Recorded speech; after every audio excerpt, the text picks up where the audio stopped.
السلام علیکم ناظرین، کشمیر ڈیجیٹل کے ساتھ میں آپ کے میزبان سے شبیر حسین شاہ۔ ناظرین، دنیا میں دو طرح کے لوگ ہوتے ہیں، ایک جو وقت کے بدلنے کا انتظار کرتے ہیں اور دوسرا جو وقت اور حالات کو بدلنے کی صلاحیت رکھتے ہیں۔ آج ہمارے ساتھ اسٹوڈیو میں ایک ایسی شخصیت موجود ہے جو نہ صرف کاروبار، سیاست اور سماج کو گہرائی سے دیکھتی ہیں بلکہ مستقبل کی جھلک دیکھنے کا بھی ہنر رکھتی ہیں۔ ان کی پیشن گوئیاں کافی حد تک درست ہوتی ہیں اور ان کا تجزیہ حقیقت کے قریب تر ہوتی ہے۔ میری مراد غلام مصطفیٰ لالا سے ہیں۔ لالا کیسے ہیں آپ؟ اللہ کا کرم، فضل اللہ۔ اچھا لالا، آپ کی سٹیٹمنٹس بڑی میں پڑھتا ہوں تو بڑی مجھے الجھن کا شکار ہوتے، بڑی زوم آنے باتیں ہوتی ہیں آپ کی۔ اور کل ہی میں نے آپ کی ایک سٹیٹمنٹ پڑھی جس میں لکھا ہوا تھا کہ ملک جنرل سٹور بن چکا ہے۔ یہ مجھے سمجھائیں، مجھے کوئی اس کی سمجھ نہیں آ سکی، ذرا ہمارے لوگوں کو بھی سمجھائیں اس کا کیا مطلب ہے۔ بسم اللہ الرحمن الرحیم۔ بات جیسے آپ نے کی ہے نا کہ جنرل سٹور بنا ہوا ہے، کم ہی لوگ سمجھتے ہیں جنرل سٹور کیوں ہونا ہے، کیونکہ پہلے ملک کے اندر یوٹیلٹی سٹور تھے۔ اب یہ جنرل سٹور بن چکا ہے جہاں پہ ضمیر کی خرید و فروخت ہوتی ہے۔ اس کی تمام تر ذمہ داری قومی لیڈروں پر ہے، کتنے بکتے ہیں، کتنے اندر ہوتے ہیں۔ تو آپ کی مراد یہ، اچھا مجھے یہ بتائیں، چونکہ آپ ہمارے مقبوضہ کشمیر سے آپ کا بڑا گہرا تعلق ہے اور آپ کی فیملی کا بھی بڑا گہرا تعلق ہے، تو مجھے یہ بتائیں کہ 77 سال سے ہم یہ سنتے آ رہے ہیں کہ مسئلہ کشمیر، مسئلہ کشمیر۔ آپ مجھے بتا سکتے ہیں یہ مسئلہ کشمیر اصل میں ہے کیا؟ تو میرے بھائی، مسئلہ کشمیر تو ان کے پاس ہے، مسئلہ ہمارے پاس ہے، ٹھیک ہے۔ کشمیر کا ہم نے بڑا ٹنڈر بھرا ہوا ہے، بہت بڑا ٹنڈر بھرا ہوا ہے۔ کچھ لوگ اس کے پکے ملازم ہیں اور کچھ اس کا پول کھاتے ہیں۔ بس سمپل سی آپ کو بات بتاؤں۔ بڑی گہرائی والی اور زومانی باتیں آپ کرتے ہیں۔ اچھا مجھے بتائیں، یہ جو ہمارے وزیر اعظم صاحب ہیں انوار الحق صاحب، ان کے بارے میں مطلب آپ کی کیا رائے ہے؟ دیکھیں جی، میں نے بہت سے وزیر اعظم دیکھے ہیں جو بیچارے ہمیشہ کسی مشکلات کا شکار ہو جاتے تھے، بلیک میلنگ کا۔ یہ پہلا وزیر اعظم دیکھا ہے جو بلیک میلنگ میں نہیں آتا، اور جو بڑے بڑے دعوے کرتے تھے، بڑی بڑی ٹران کرتے تھے، ان کو بھی انہوں نے اپنی اوقات میں رکھا ہوا ہے۔ اور لوگوں کو ابھی ان کا کردار سمجھ نہیں آ رہا۔ ایک وقت ہوگا جب ان کے کردار کی سمجھ آئے گی کہ یہ کیا کر رہے ہیں، اور میرے نزدیک یہ میرے خیال میں رہیں گے وزیر اعظم، چاہے جتنا مرضی بحران ہو، لیکن وزیر اعظم یہی رہیں گے حالات و واقعات کے مطابق۔ اچھا، یہ کیا میں وزیر اعظم صاحب کی تعریف سمجھوں، یہ ان کی تعریف میں یہ ساری باتیں آپ کر رہے ہیں؟ تعریف کی بات نہیں ہے، میرا ان کے ساتھ کوئی تعلق نہیں ہے، نہ ہی آج تک میں ان سے ملا ہوں، نہ ہی وہ مجھے ملے۔ میں جو دیکھتا ہوں، اب جو دیکھتے یہاں پہ کئی افیسر ایسے ہوتے تھے جن کی کارکردگی دیکھتا تھا، میں سنتا تھا، گراؤنڈ میں دیکھتا تھا، ان کی تعریف میں کرتا تھا اپنے الفاظوں میں، ٹھیک ہے۔ اسی طریقے سے میں نے جو دیکھ رہا ہوں، ان کی جو دبنگ کاروائیاں دیکھ رہا ہوں، جو انہوں نے نکیل ڈالی ہوئی ہے سب کو، یہ مجھے خوشی ہوئی ہے۔ باقی تو یہاں کے اپنے ہمارے شہر میں اپنے بھی وزیر اعظم رہے، اپنے بھی ایم ایل اے رہے، یہ کہ جو کام یہ کر رہے ہیں نا، یہ اچھا کر رہے ہیں۔ اچھا، میں نے ابتدا میں بتایا کہ آپ مستقبل کی جھلک دیکھنے کا ہنر بھی رکھتے ہیں۔ آپ بہت ساری پیشن گوئیاں آپ کی ہوتی ہیں جو کافی حقیقت مطلب کافی حد تک پوری بھی ہوتی ہیں، میں نے اکثر یہ دیکھے۔ اور آپ آج یہ دعویٰ کر رہے ہیں کہ وزیر اعظم صاحب یہ رہیں گے، ان کے جانے کا کوئی وہ نہیں ہے۔ مجھے اگلے 5 سال کے بھی آپ کو یہ وزیر اعظم نظر آ رہے ہیں؟ دیکھیں جی، جو لوگ ابھی وزیر اعظم صاحب کے ساتھ ہیں نا، وہ تو حلالہ کرا رہے ہیں وزیر اعظم سے، ٹھیک ہے، اور وہ دوبارہ اپنے خصم کے پاس جائیں گے، مختلف پارٹیوں کے لوگ۔ جیسے انہوں نے مختلف، ان میں سے ایک وزیر ایسا ہے جو گھر بناتے بھی ساتھ ہوتا ہے، گھر گرانے میں ساتھ ہوتا ہے، ٹھیک ہے۔ اب اس کی شر سے یہ محفوظ رہیں تو پھر میرے خیال میں 5 سال نکالیں گے، اگر اس کی شر سے محفوظ رہے۔ اچھا، وہ اب ان کے ساتھ ہے وہ ان کے ساتھ ہے اور بہت قریب ہے، بہت قریب ہے۔ اچھا، یہ ٹھیک ہو گیا۔ لوگ تو سمجھ جائیں گے کہ کس کی بات کر رہے ہیں۔ اچھا مجھے یہ بتائیں کہ یہ دارالحکومت مظفر آباد ہے، ہم عموماً یہ دیکھتے ہیں کہ پوری دنیا کے جو دارالحکومت ہوتے ہیں، آپ اسلام آباد کو دیکھ لیں، آپ انڈیا کے دارالحکومت کو دیکھ لیں، اور دیگر جتنے بھی ممالک ہیں ان کے دارالحکومت کو دیکھ رہے ہیں، آپ کو ایک خوبصورتی نظر آئے گی، وہاں پہ سیف ماحول آپ کو ملے گا، انوائرمنٹ بڑی اچھی ملے گی۔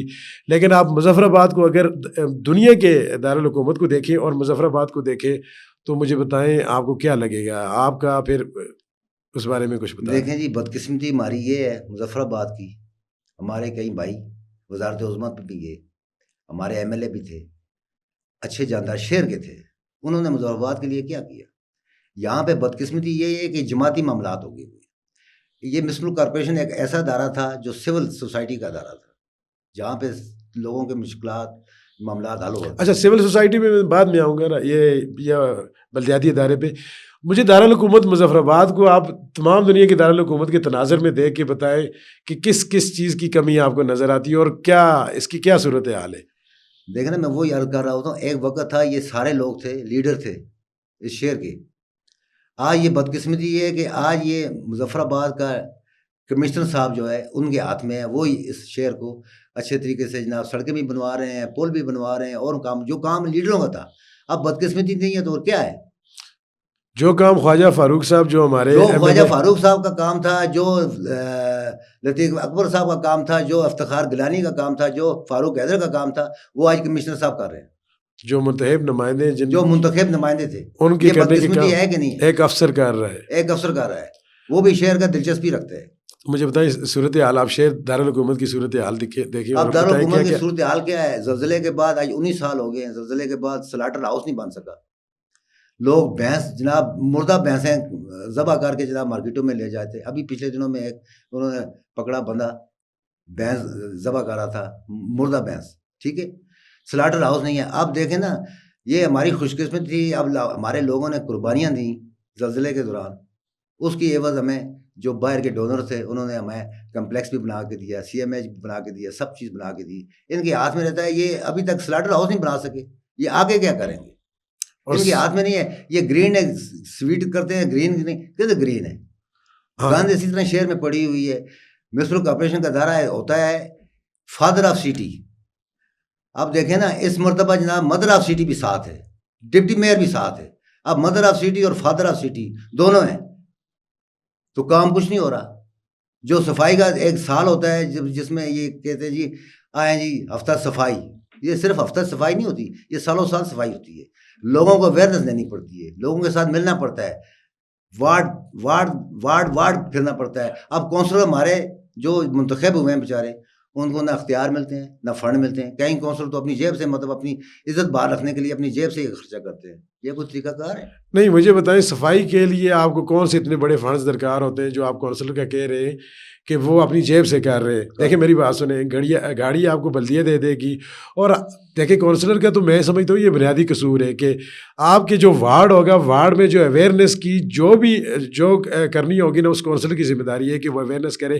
اب ہم دیکھتے ہیں کہ گلی محلوں میں جگہ جگہ پہ گندگی کے ڈھیر لگے ہوئے, ان کو اٹھانے کے لیے کتنے بڑے فنڈز درکار ہیں کہ آپ کے ہر وارڈ کا جو 1.5 کلومیٹر کا ایک وارڈ ہے اس کے اندر ایک کونسلر موجود ہے. وہ جو لوگوں کے ساتھ, اب بلدیاتی کا معاملہ یہ ہوتا ہے کہ آپ نے بلدیاتی سیٹ اپ میں جو آپ کا کونسلر ہوتا ہے وہ ذمہ دار ہوتا ہے لوگوں میں اویئرنیس, گھر گھر جا کے وہ ساری چیزیں کرتے ہیں. آپ ایک میئر پہ ڈال رہے ہیں یہ ساری چیزیں. دیکھیں نا, میئر پہ نہیں ڈالوں, کس پہ ڈالوں؟ مجھے بتائیں, کونسلوں کو بتائیں تو کونسل کہتے ہیں ہمارے پاس فنڈ نہیں ہے. اب میں اپنے بازار کی مثال دیتا ہوں. میرے بازار میں ایک مین ہول گرا ہوا ہے, خراب ہے, اور جب بارشیں ہوتی تھی تو اس میں کافی گندگی باہر آ جاتی. لوگ گزرتے ہیں, نمازی گزرتے ہیں, کپڑے گندے ہوتے ہیں, سارا کچھ گندا ہوتا ہے, جس کے لیے میں نے 6 ماہ سے درخواست دی ہوئی ہے بلدیہ میں کہ اس کو جا کے ٹھیک کریں. تو میئر صاحب نے کہا جی انشاءاللہ کل کریں گے, پرسوں کریں گے, کرتے کرتے 6 ماہ ہو گئے. ابھی تک وہ نہیں کر سکے یہ صفائی, وہ ٹھیک نہیں کر سکے, تو باقی کام کون کرے گا؟ کونسلوں کو کہتا ہوں, کونسل کہتے ہیں جی ہمارے پاس فنڈ ہی نہیں ہے, تو پھر کیسے کریں؟ پھر اس کا مطلب یہ ہے کہ میئر کے پاس بھی فنڈز تو نہیں ہوں گے نا. میں یہ کہہ رہا ہوں دیکھیں جی, یہ میں نے آپ کو کہا نا, میئر بنا ہوا ہے آج کل پارٹیاں کو میئر ہے بنے ہوئے. اب ایک میں نے کہا نا فادر آف سٹی ہے نون لیگ کا, مدر آف سٹی ہے پیپلز پارٹی کا. تو عام لوگوں کا کام نہیں ہوتا. جب کوئی کارکن مسلم لیگ نون کا ہوگا تو اس کا کام ہوگا, کوئی پیپلز پارٹی کا ہوگا تو اس کا کام ہوگا. عام شہری کے لیے تو نہیں ہے کام. عام شہری تو دربدار ہے, عام شہریوں کا کام نہیں ہوتا, نہ گلی میں نہ محلے میں. اچھا, پھر آپ آگے بلدیاتی الیکشن آ رہے ہیں تو عام شہریوں کو آپ کیا پیغام دینا چاہیں گے؟ دیکھیں, اب لوگوں کا شعور لوگوں پہ پیدا ہو چکا ہے, لوگ باشعور ہو چکے ہیں کہ کون کون ہمارے کام آیا ہے, جن کو ہم نے ووٹ دیا ہے انہوں نے کیا کیا ہے. اب بلدیاتی الیکشن کیا, بلدیاتی الیکشن تو میرے خیال میں یہ تنویر الیاس صاحب نے ہی کروائے, اس کے بعد میرے خیال میں مشکل ہی ہوں گے بلدیاتی الیکشن. ہاں البتہ جنرل الیکشن جو ہوں گے, ان میں ان بنارسی ٹھگ لیڈروں کو جناب پتہ چل گیا ہوا ہے کہ عوامی جوائنٹ ایکشن کمیٹی جو کام کر چکی ہے, جیسے کرتی ہے, جیسے کرے گی, تو انشاءاللہ میرے خیال میں ان کو بخار چڑھا ہوا ہے، بڑا بخار چڑھا ہوا ہے سب کو، یہ کیا ہونے والا ہے؟ اچھا میں آپ سے ایک آخری سوال پوچھ لوں، مجھے یہ بتائیں کہ آپ ایکشن کمیٹی میں بھی آپ بڑا آپ کا جاندار کردار، جو عوامی ایکشن جو تحریک چلی اس میں بڑا جاندار کردار تھا آپ کا. مجھے بتائیں آپ کو جو ایکشن کمیٹی الیکشن میں، اس کو ایک تو یہ بتا دیں کہ حصہ لینا چاہیے، اگر لینا چاہیے تو مجھے بتائیں کہ وہ کتنے لوگ ان کے کامیاب ہو کے اسمبلی میں جا سکتے ہیں، یا وہ ایک مطلب ہمارے اگر سٹی مظفر آباد کی بات کریں تو وہ ہمارا جو عوامی ایکشن کمیٹی کا امیدوار ہوگا کتنے ووٹ لے لے گا؟ ابھی تو ان کی آپس میں مشاورت ہونی ہے، ٹھیک ہے، پہلے تو اس کام میں ہاتھ نہیں ڈالتے، لیکن لوگوں کی مجبوریاں ہیں. 70 سال سے انہوں نے ہمیں ٹرک کی بتی پیچھے لگایا ہوا ہے، یہ کھاتے رہے، کوئی کام گراؤنڈ میں نہیں ہوا. تو جو کام ایکشن کمیٹی نے کیا ہے وہ سب لوگوں کو پتہ ہے، بچے سے لے کر بوڑھے تک. تو میرے خیال میں اب یہ اپنے میٹنگ کریں گے، اس کے میں فیصلہ کریں گے انشاءاللہ. جو بھی صورتحال ہوگی بہترین، بہت بہترین حال ہوگا، بہت بہتر حال ہوگا. اور یہ ایکشن کمیٹی کے ممبران جتنے بھی آئیں گے میرے خیال میں یہ ہاؤس میں چلے جائیں گے. تعالیٰ بہت بہت شکریہ. انشاءاللہ آپ سے یہ مستقل سلسلہ ہم جاری رکھیں گے، آپ سے معلومات بھی لیتے رہیں گے، اور مستقبل کی جھلکیاں بھی آپ کی باتوں سے ہم اخذ کرنے کی کوشش کریں گے. آج کی گفتگو آپ نے سنی، اگلے پروگرام تک ہمیں اجازت دیں. اللہ حافظ.